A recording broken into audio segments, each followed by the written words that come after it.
आप 6 से 8 गिलास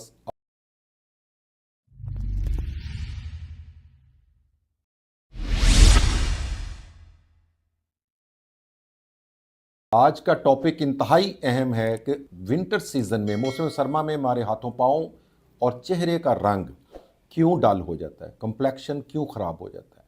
यह हर बंदे की ज़बान पे, हर इंसान की ज़बान पे होता है। तो आज जानेंगे इसकी वजूहात और फिर अकॉर्डिंगली उसका इलाज और उसके एंड पे तमाम वो सीरम्स डिस्कस करेंगे जिससे आपका रंग जो है वो मेंटेन हो सके, वो पूरी स्ट्रेटेजी। चैनल को सब्सक्राइब करना ना भूलिएगा। वीडियो पसंद आए तो उसको लाइक और शेयर कीजिएगा। कमेंट्स में मुझे बताइएगा कि आप कहाँ से मेरा वीडियो देख रहे हैं और कोई क्वेरी हो ज़रूर पूछिएगा। सबसे पहले ये कि विंटर सीजन में आपकी स्किन एक्सफोलिएट जो होती है नॉर्मली स्वेटिंग के साथ, मौसम गर्मा में जब पसीना आता है डेड सेल उतर जाते हैं और एक शाइनी लुक, ब्राइटर लुक जो है वो हर वक्त मेंटेन रहती है। ये चीज़ जो है वो सरमा में ख़त्म हो जाती है क्योंकि आपको पसीना नहीं आ रहा होता और आपके जो डेड सेल है वो आपकी स्किन पे चिपके रहते हैं। सेकेंडली, आप नहाने की जो फ्रीक्वेंसी है कि इंसान कितनी दफ़ा डेली नहाता है, ये सरमा में बहुत कम हो जाता है। उसकी वजह से भी डेड सेल जो हैं वो नहीं उतर पाते।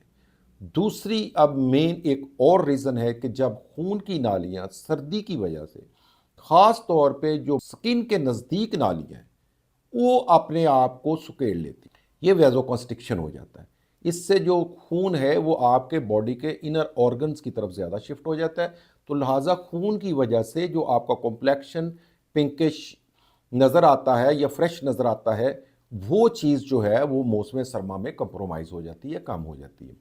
तीसरी चीज़ जो समझने की है कि जब इंटेंस सर्दी पड़ती है, ज़्यादा टेम्परेचर लो हो जाता है, तो आपका जो स्किन बैरियर है वो डैमेज होता है। उसकी वजह से एवेपोरेशन ज़्यादा होती है और पानी का लॉस जब होता है तो वहाँ पे भी स्किन जो है वो डल नज़र आना शुरू हो जाती है।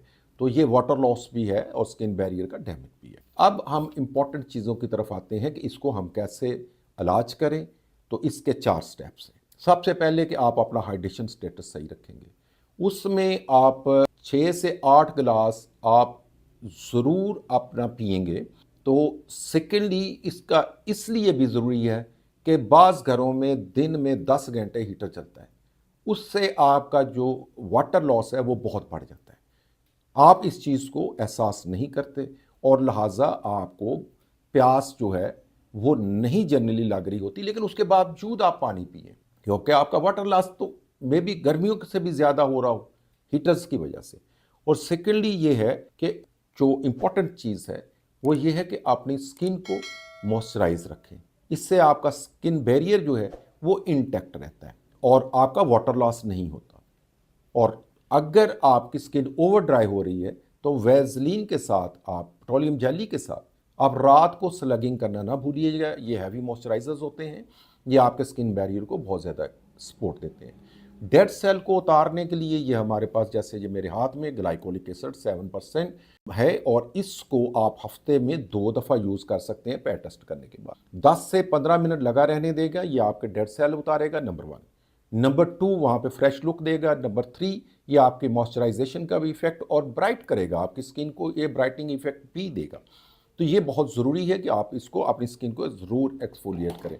सनलाइट में आपने बहुत ज़्यादा नहीं बैठना, उससे भी रंग आपका डल होता है अल्ट्रावायलेट रेस की वजह से, और इसी तरह से आपका पानी भी एवेपोरेट हो सकता है। लेकिन बैठना इसलिए ज़रूरी है कि आपके स्किन को जो कम टेम्परेचर सर्दी की वजह से ट्रामा होता है, जो नुकसान हो रहा है, वो कम्पनसेट हो जाए। और सेकेंडली आपका जो विटामिन डी जो स्किन को सपोर्ट करता है, उसका तमाम इम्यून सिस्टम बॉडी का सपोर्ट होता है और स्किन का इम्यून सिस्टम भी सपोर्ट होता है ताकि वो बिल्डअप होती रहे। और मॉइस्चराइज करके आपने सन ब्लॉक लगाना नहीं भूलना, ये इंडोर आउटडोर आप लाजमी इसको लगाएंगे। उसके बाद आता जाता है कि हम कौन से सीरम्स आप इसको इंप्रूव करने के लिए हम कॉम्बिनेशन में भी ले सकते हैं। जैसे आप मेरे हाथ में ये विटामिन सी सीरम है, इसके साथ अल्फा आर्बुटीन मिक्स है, तो इसको हम बेहतरीन कॉम्बिनेशन है vitamin C with alpha arbutin. ये पैर टेस्ट करके आप मॉर्निंग में 1 दफ़ा लगा सकते हैं और नाइट पे भी इसको आप यूज़ कर सकते हैं नाइट के रूटीन में। तो इसके अलावा जो है वो हाइलुरोनिक एसिड जो है वो बहुत इंपॉर्टेंट है कि अगर हाइलुरोनिक एसिड जो है वो आपने एज अ मॉइस्चराइज़र उसको आप दिन में या रात में अप्लाई कर सकते हैं। और अगर रात में आपने स्लगिंग करना है तो पहले आप हाइलोनिक एसिड यूज़ करेंगे, फिर आप उसके ऊपर वेजलीन या ग्लिसरीन वगैरह लगा सकते हैं। Thank you very much for watching. Channel को सब्सक्राइब करना ना भूलिएगा। Thank you.